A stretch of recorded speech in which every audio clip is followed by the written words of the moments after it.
A leading microbiologist has warned that the E. coli outbreak may worsen as the outbreak in Germany is a new form of the bacterium, researchers and public health experts believe.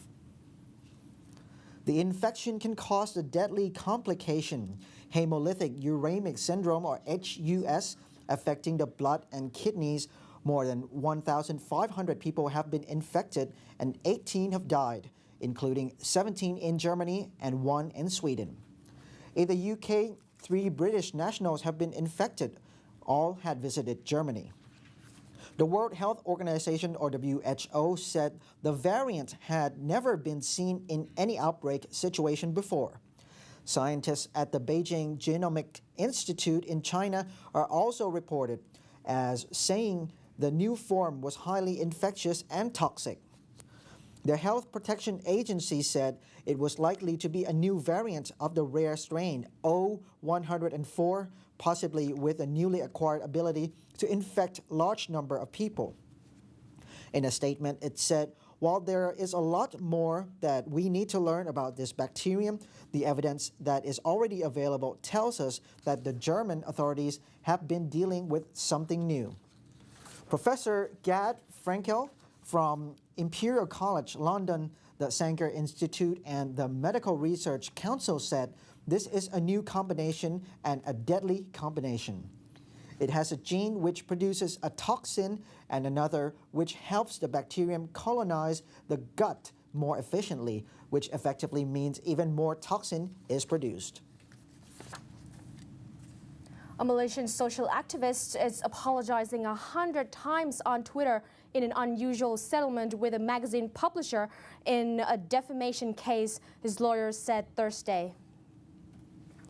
The penalty has sparked debate among internet users about the pitfalls of social media in Malaysia, where authorities have repeatedly warned people to be more cautious about them writing on blogs, Facebook, and Twitter.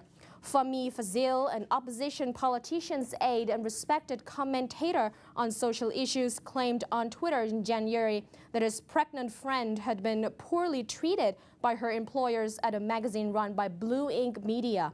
Fahmi wrote an apology to Blue Ink on Twitter a few hours after making the allegation, but the company's lawyers later sent him a letter demanding unspecified financial damages for defamation and another apology in major newspapers, said Fahmi's lawyer, Siadresan Johan.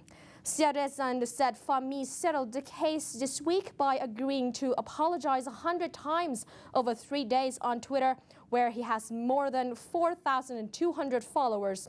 Siadresan declined to say who suggested the terms.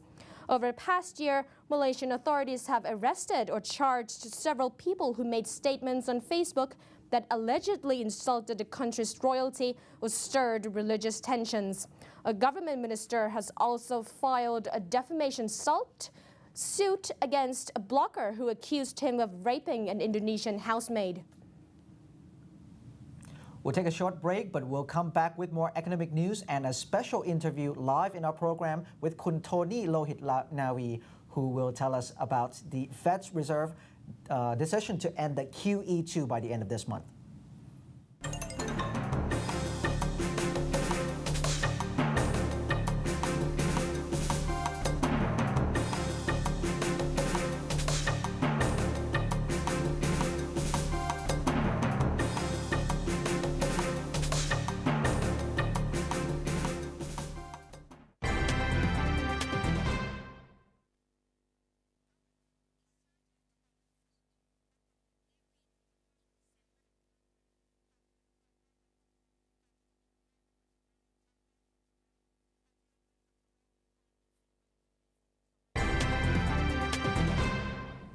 The business community said yesterday that a practical national reconciliation plan and the anti-corruption measures should be implemented by the new government, as that would give a big boost to the economy.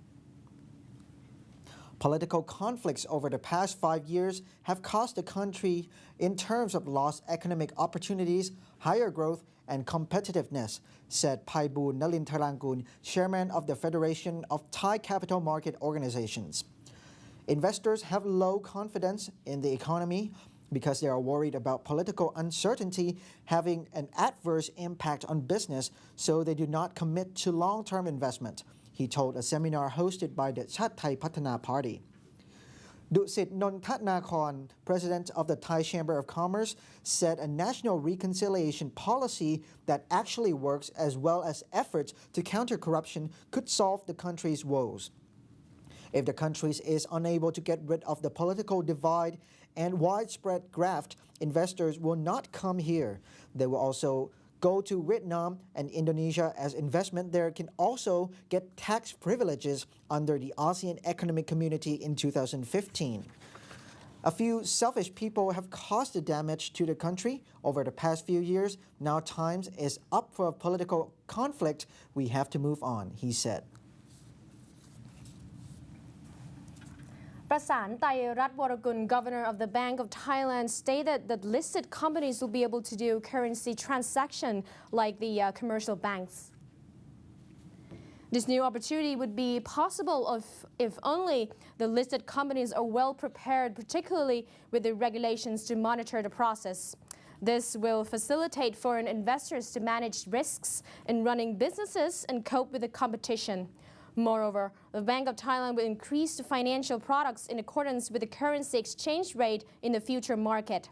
The SMEs will definitely be profited from products relating to Thai baht and US dollars, especially when the differences are narrowed down. The process of this new transaction will be ready in 2 years. The Bank of Thailand will also observe the risk management and control the overall financial market.